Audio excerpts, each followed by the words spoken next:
Hello and welcome to episode 111 of the Alfa Romeo Driver Podcast, brought to you by the Alfa Romeo Owners Club. I'm Guy Swarbrick, and this month we have our annual preview of National Alfa Day, the biggest and best Alfa Romeo event of the year. With me to discuss all the treats we have in store, I have club manager Nick Wright and management team member David Faithful. Good afternoon, gentlemen. Good afternoon, Guy. Good afternoon, Guy. So it's that time of year already. We're just at the end of a period of thunderstorms after 3 or 4 heat waves. So it must be almost time for National Alfa Day. Yes, the grass might be green this year. You never know, do you? But it's got a long way to go, hasn't it? From pale white and almost invisible last weekend through to yellow, through to green by the time we get there, maybe. Yeah, who knows? So, and we are at our usual location. I've been looking back through archives when I've been doing the archive column for the magazine at some of the places we've stopped and stayed. Obviously, we're at Stamford Hall for a long time and then quite a few years at Boughton House. But back with our friends at Bicester Motion as it is now. Yeah, it's really hard to get a location that satisfies everyone's needs. So geographically, that's impossible. But in location terms, finding a site that's big enough now, we can have towards 1,500 cars and at least 2,500 visitors. So it needs to be big and it needs to be safe. It needs to have sufficient space for all of the cars, but mainly we now use the track. And so members like the mix of static displays and on-track action. And so, it's really hard to find somewhere that satisfies all of those needs. So I think if and when we move away from Bicester, it may not be all of those things. It may be a different shape of National Alfa Day. And I know that over the last year or two, we've looked at different locations, such as, some of the big racing tracks and so on. But again, it's very hard to get that right mix. So Bicester, it's not a great geographic location for some of our members, but, we know that hundreds of people will travel there and stay overnight and so on. And it does satisfy a lot of other needs. And you say it's not geographically ideal, but I suspect it's as least bad. No, that's not the word I'm looking for. It's as good a compromise geographically in terms of the sheer number of members as anywhere. It's kind of, there's a lot of people that it's a long way for, but there can't be many places that are more convenient for more members, if that makes sense. It does make sense, Guy. Most of the membership is in that line drawn between, I think, Bristol and up to the Wash around there. I mean, being a national club, we're always going to be a long way from home for a lot of people. But I would just say the management team made no decision to keep it at Bicester permanently. That's not a decision. We are, as David says, we're actively looking for another place, but we've just made it so big and popular. It's quite difficult to find somewhere else now, but we're still looking. And that's really why, with our other regional events, we try and spread those out. We worked really hard this year where Southwest Alfa Day was very much in the Southwest and Spring Alfa Day was very much in the Northwest. We had Northern Alfa Day just a week or two ago around Yorkshire. We have Scottish Italian Car Day, of course, in Scotland. So we're really trying to make an effort so that members can get to at least one event, and our national event just has become very large. And so, it kind of, with those regional events, you can almost pick from 25 different locations. With National Alfa Day, there's maybe 3 locations in the UK that would house us. So it's just logistically more tricky. And I've had people complain to me that Scottish Italian Car Day is a long way from Inverness and Aberdeen, so you can't really win, can you? You can't win there. It's a long way from Suffolk. I can tell you that. Yeah, but everywhere's a long way from Suffolk. I mean, both in miles and hours, given that there are no actual roads. Belgium's quite close. So the other thing we should probably talk about, I know there were a few people that, having seen the news about the incident at Bicester, weren't sure whether we'd be able to go there. So it's probably worth talking a little bit about any restrictions there are. And I know we're going to do something in the memory of the firefighters who were tragically killed in that incident. Indeed, yeah. I mean, for those that don't know, there was a massive fire there in May this year. As you say, there's one member of the public and 2 firefighters sadly lost their lives. That did have a massive impact on everyone on the site there, including the businesses or the staff at Bicester Motion. So we did decide immediately that we'd support the firefighters charity this year, and we'd have a big collection there. We're setting up, just in the throes of setting up the Just Giving page at the moment. I spoke to the charity there, sending us some buckets for collect some stuff called cash, apparently. Some people have that. So we're doing that this year, and I hope, if people are able to support Obviously, not everyone can, but those that are able to support, we hope that they'll be able to do that, give something back to them. As far as restrictions go,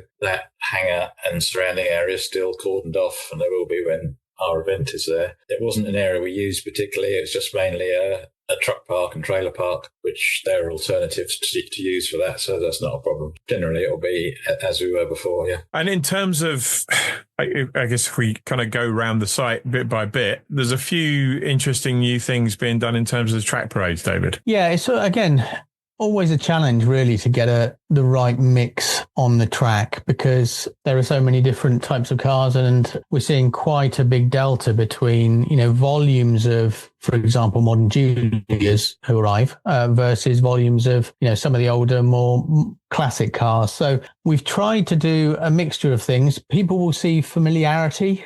So if you've got a Giulietta or Mito or Tonale or an Alfa Sud, you'll see that you have a time slot. We've got our vintage and pre-war slot as well. I know Carol's trying to mobilise some of the owners who came last year. Whether we'll get as many, I'm not sure, because it was kind of our anniversary, and there was a lot of. I think people underestimate the amount of effort some of those owners went to get their cars to an event where everybody could see them. So we hope to get some vintage and pre-war cars there, and of course we've got some celebratory laps as well for the anniversaries, the 159 anniversary, the 75 anniversary. We're putting out the 147 and 156 GTAs in their slot as well, plus all the usual mix.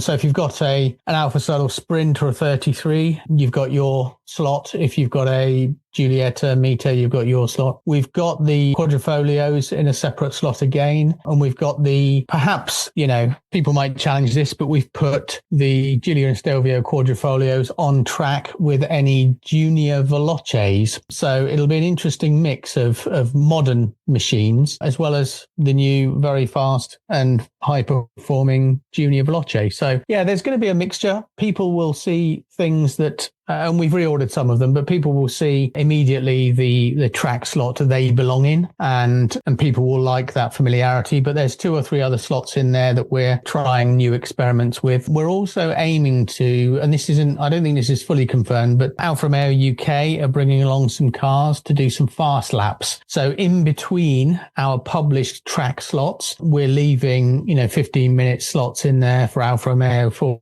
potential or prospective buyers or people interested in the new cars that Alfa are bringing along. They're going to give the opportunity to go out and do some fast laps with a professional driver, where you can experience what a real track lap is like. Because we don't actually limit the cars to 50 miles an hour. We talk about parade laps, but our lead drivers are experienced racing drivers. So depending on the audience and how many cars and so on, they can go pretty quickly. And then we have exceptions for the racing cars. They have a bit more freedom. And those fast laps with Alfa Romeo, because they're a trained and experienced professional driver, they'll be able to unleash those Alfa Romeos in those little slots that they get. So the aim is, when people arrive, they can book a fast lap slot with Alfa Romeo directly. So they'll be limited in number, and the idea is that they are prospective buyers of new cars. But that'll be an interesting sight to see between our standard track formations as well, to see some properly fast laps with pro drivers. And I know those slots fill up pretty quickly. Are there any slots available, or have people missed their chance to book? There are still slots available for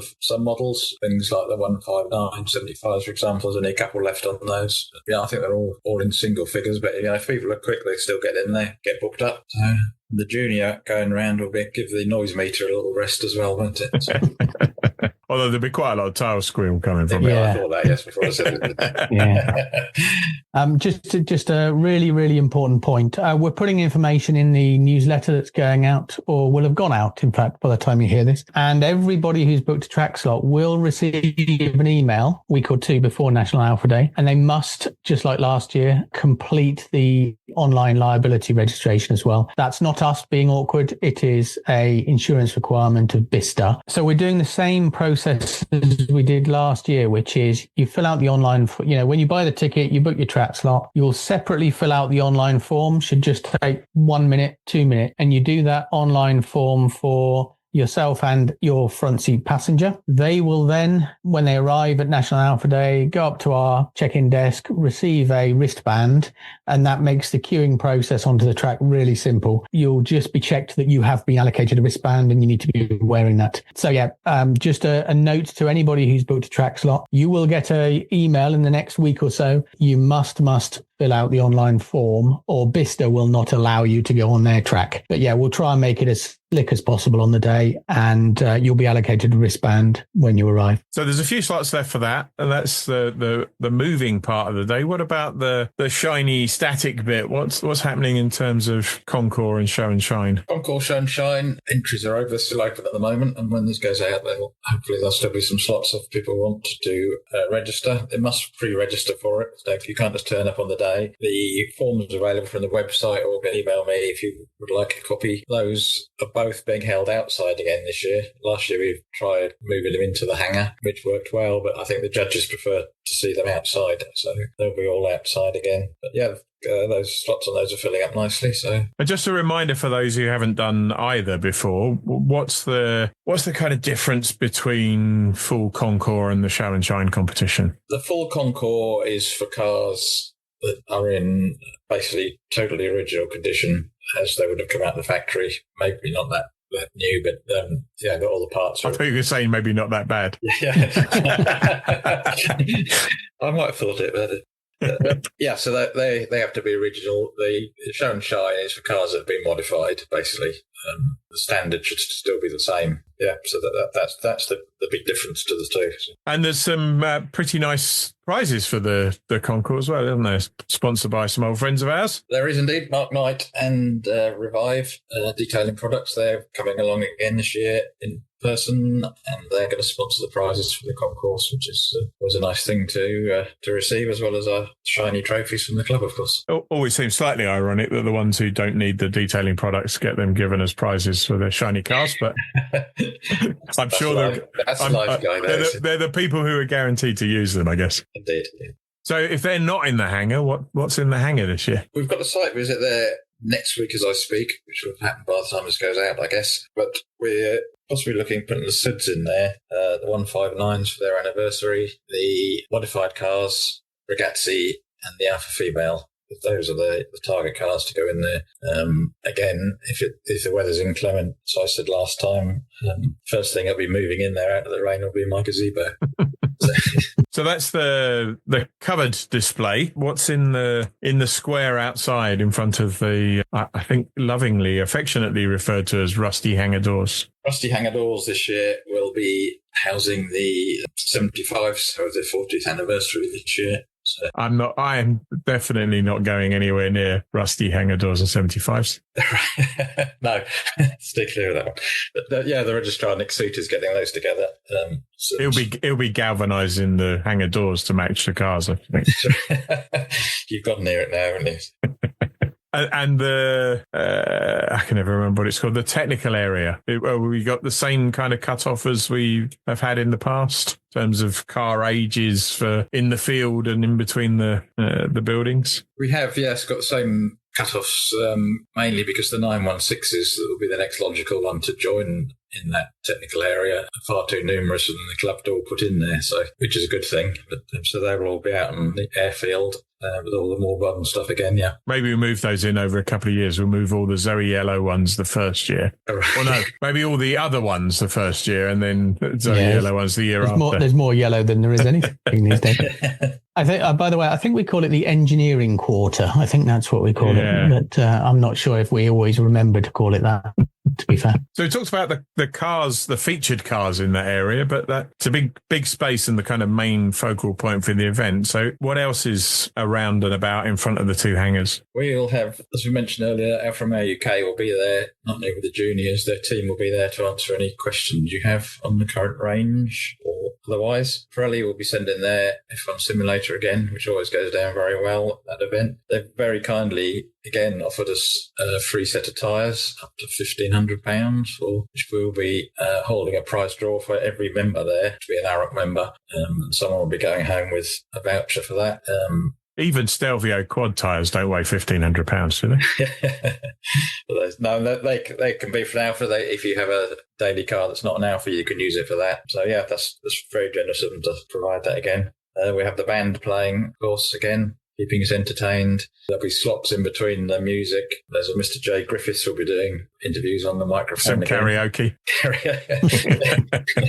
I've not heard his singing, but no, probably not. Yeah, so he'll be interviewing some people there as well, as he usually does. And then when we can get the microphone away from him, the band will carry on again. And the usual array of food vendors and the club shop and all of those kind of things. Yep. Yeah, there's always well, every year we try and make sure there is a very good selection of food, drinks, and depending on whether ice cream outlets and so on. And I think we've probably got the volume and the balance about right. There's always, if we all suddenly realize we're starving to death at 12:30 on the dot, then obviously it queues up. Hopefully we can all sort of spread our demand and our queues a bit between 12 and 2 sort of thing. But it's very hard to, get more and more food vendors just for that 40-minute period where it's very busy. So I think like last year, we've got the right balance. We've got 5 or 6 different vendors plus the coffee outlets and the ice cream and so on. So I think it'll be a really good mixture, actually. And the team who provide it for us, they are very efficient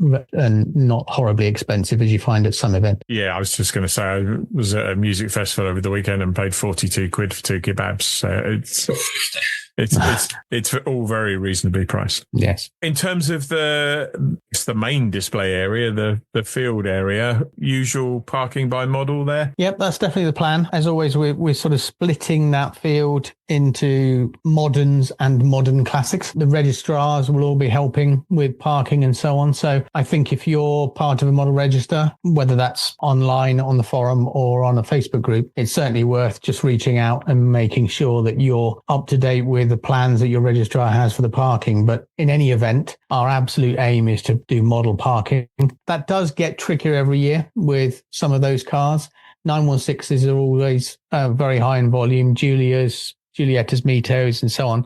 So obviously the people parking the cars will absolutely do their best to get them in model parking in some sort of ship-shape fashion. But if people turn up really late, we can't guarantee that they'll be in with their fellow owners. And it really isn't something you can plan. I mean, I'll be there in my Spider if Jamie Porter manages to fix it on the Friday before National Alfa Day. Otherwise, I'll be in the Tonale, but I won't know until Saturday morning which one I'm coming in. So it's hard for the club ever to know who's coming in what. We do get an idea these days because with the online booking, obviously we ask what people are bringing. That does give us a pretty good idea. As you say, it's never going to be 100%, but it's there or thereabouts generally. So I was just going to mention the other outfield area. There'll also be the trade area again coming along. That's getting booked up quite nicely now. We'll have the cars for sale area as well there, over there. If you have an Alfa for sale or want to buy one, that's the area for you to go and look. Yeah, it was really nice having the traders back last year. It was like going to National Alfa Day 25 years ago. It was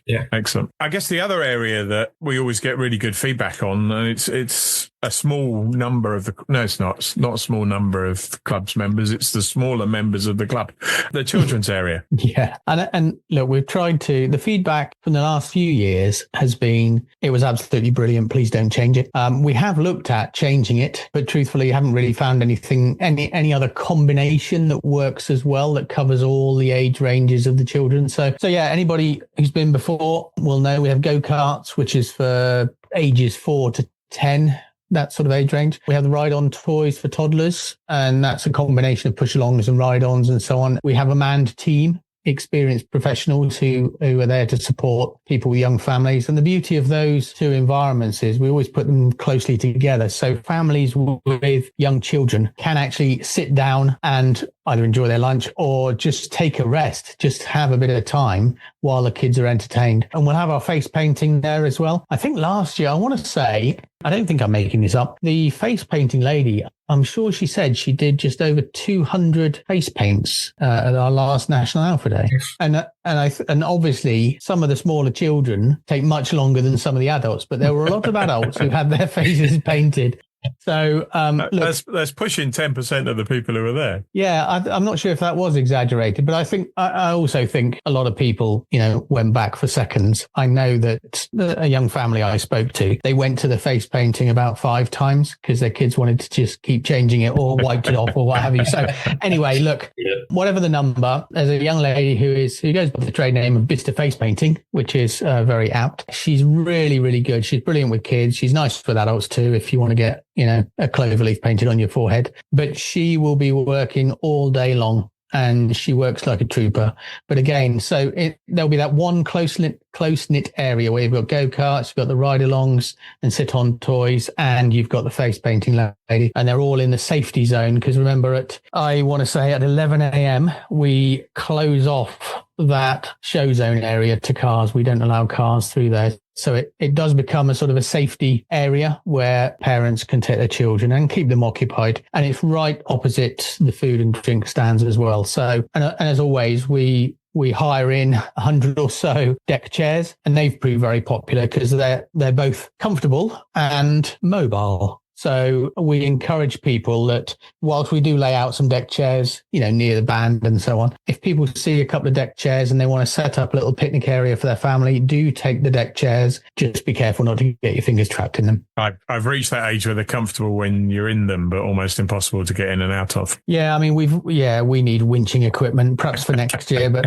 yeah, it's the same as owning a 4C, isn't it? You're okay sort of falling into them, but yeah, without some heavy lifting gear, you probably can't get out of it very easily. As analogies go, I've never thought of sitting in a deck chair as being the same as owning a 4C, but no, I suppose it's sticks of exit, ingress and egress rather than ownership, perhaps. Yeah, I would just add as well, all those kids' activities that Dave was talking about are all free. They're all included in the ticket price. Once you're in, it's all included. So. And the other thing we talked about in passing when we were talking about the track parades was the race cars that show up, which are traditionally opposite the area. We're looking at a good lineup of racing cars this year as well. I think so. We're always, I mean, this is luck, not planning, but we're always fortunate enough that National Alfa Day never coincides with a Alfa Romeo racing event. So yes, we've reached out to all those in the what was the ARCA racing? What is it now? It's the AROC. And of course, the organisers are friends of ours, and some of the racers who, for example, Paul Plant might bring along a handful of cars. So we're normally well stocked with racing cars, and the teams there, both the organising committee and the motorsport and our motorsport register, are always on hand and very positive in that. And people love to see them as well. It's really, some of those cars are, powered on track racing machines, but they're a Giulietta or a 4C or a 75 that we're familiar with. So they are fun to see, and particularly fun to see them bombing around the track on their, in quotes, parade laps. If you have trouble getting in and out of a normal 4C, David, you should try Jamie Porter's stuff. Yes, I won't be doing that. Yeah, you have to fold yourself in and out of that. Logistics. So tickets only in advance, presumably. What time can people get in, and how long will it be before they get thrown out? Yes, so it's prepaid tickets only. 9 o'clock the gates open. There's nowhere to queue outside on the main road, so don't turn up much before that. And we have to use a company called Traxis. We have to use who lay all the signs out. They do all the traffic management for us, which we're obliged to use them for the local council, otherwise we can't hold the event. So they will hold people as they come in. They check all the tickets for us. They're obviously under instructions not to let anyone in who doesn't have a ticket. Yeah, so they're doing that as usual. I'm not encouraging this, but there's no actual cut-off time, is there? So you could, in theory, buy a ticket in the queue. You can. As long as you've got it before the ticket's checked, you're good. Absolutely, as you can turn up with it on screen. You don't have to print it off. That's not a problem at all, yeah. That's fine. I was just going to mention quickly, our chairman, Mr. Griffiths, can't be with us today. He always says that if anyone's thinking of coming, all the Alfas that turn up are part of the show. You don't just turn up, park in a car park and go and see the show. If you're an Alfa, you're part of the show. But that's always his emphasis. And if you can't come in your Alfa for any reason at all, we'll have the usual field of shame. you can park it in and walk through. You say gates open at 9. Is that straight into the site, or will people be held until a later time before being allowed into the main area? No, 9 o'clock. So there's a gate opening. Now go straight through from there. Yeah, there is. People have been there before. No, there's a little what they call the snake, little wiggly road that people queue up. So, yeah, but once that's full, then obviously we've got no choice. We can't let anyone else in. So they don't get there too early. So there's nowhere to go. So, although you can drive past to a roundabout and drive back round to another roundabout and then... You can, yes. But see if the queue's disappeared by the time you come back. In your V6, that could have been expensive exercise. Going up and turn up later. It's a good reason to come into Tonale and just leave it with 30 miles electric range and just bimble around. Something that's very, very popular with people is our land train, sponsored by Chris Knott Insurance, and we're hugely grateful to them as always, as we are to all of our sponsors, Alfa Romeo, Pirelli and others. Yeah, the land train has been really beneficial to people. People have often reported back, both, us older fans who come along, but also people with young children, little toddlers whose legs can't cope. The land train is completely free. It'll run all day long. It doesn't start at 9, starts around 10, I think. And there is a reason for that, which escapes my memory, but it's something to do with the volume of fuel they can carry and how many hours they can keep running. So I think there is a made up time of 10 till about 3:30 that the land train runs, but it's about the volume of fuel it carries. So yeah, that's a brilliant thing. If you do, again, it's very, very busy when it starts running. It has periods where it's not so busy, but you can jump on it and, it's typically not queuing heavily. But I forget how many people the land train can carry. It's something like 60, I think. It's got like 3 carriages. So it's quite a good number that gets on there. But the key thing is people can sit on the land train for half an hour and basically see the whole event without the strain on their legs or on their little children's or grandchildren's legs. So that's certainly worth having a go on. If you haven't gone on it before, it is really good fun, actually. I've only been on it once because we're normally organising things, but it is fun. And lots of people say it was an absolutely brilliant addition to the event. I've just got one more small piece of information that might be helpful for people, and that is that National Alfa Day is on Sunday, the 17th of August this year. Oh, that's, Yeah, that is an important point, actually. You'd probably make that very clear and put it in the podcast notes too.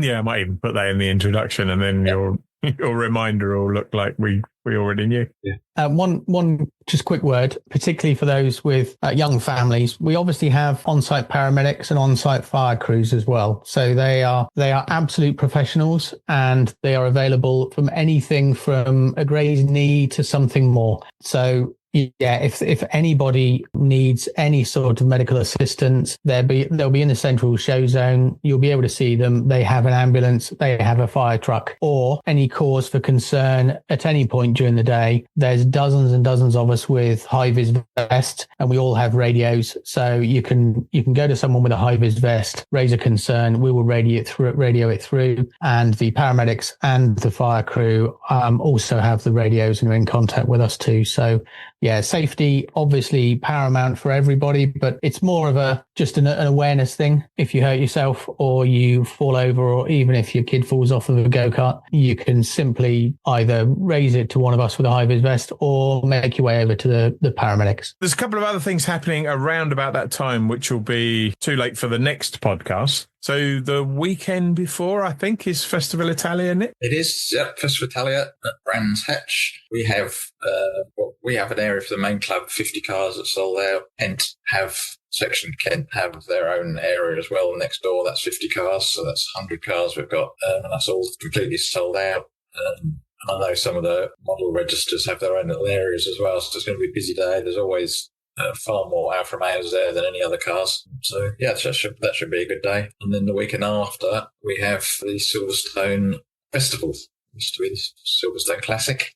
So I should be there for 4 days, including the setup. So, yeah, there goes August, basically. Yeah. Yeah, but it works well as an event still, because we have the infield parking. So we've got 45 cars this year going. So that should be good. Good weekend. Is it worth mentioning Southern Alfa Day? Because that's the 7th of September. That'll come around quite quick, won't it? There's one more event that we probably should mention. We may get another podcast in before it happens, but just in case we forget to mention it, the 7th of September, I think, David, is Southern Alfa Day. Yeah, and it's at Stansted Park in Hampshire, which is, from memory, just outside Portsmouth. So couldn't get much more southern for a Southern Alfa Day. But yeah, looks like a fabulous location. It's got about 1,800 acres, I think. It's like a huge Edwardian mansion. So lots to see, lots to do there. There's a huge arboretum, big farm shot. There's a huge maze. I think they've got a light railway. So yeah, that's on 7th September. Southern Alfa Day is at Stansted Park in Hampshire. Not Stansted Car Park. Listen to it. No, not Stansted Airport car park. No. If you're there, you're going to have a much more expensive day out and be 150 miles away from where you're supposed to be. One more that I'm going to mention, although it's not a club event because it's the weekend after that, I think, is the Goodwood Revival. And the only real reason for mentioning it is there is a celebration of Alfa Romeo this year. So we are talking to the organisers about some sort of club involvement, but no news on that yet. If we've heard anything before the next podcast, I will mention it then. Excellent. Brilliant. Looking forward to it. I'll see you both there. See you, guys. See you there. Bye. That's it for this episode. We'll be back in 5 weeks' time on Sunday, the 7th of September. Episode 112 will be available to download from 1:30 p.m. from the club's website, YouTube, Spotify, Apple Podcasts, Podbean, Podcast Addict, and everywhere else good podcasts are found. Until then, stay safe.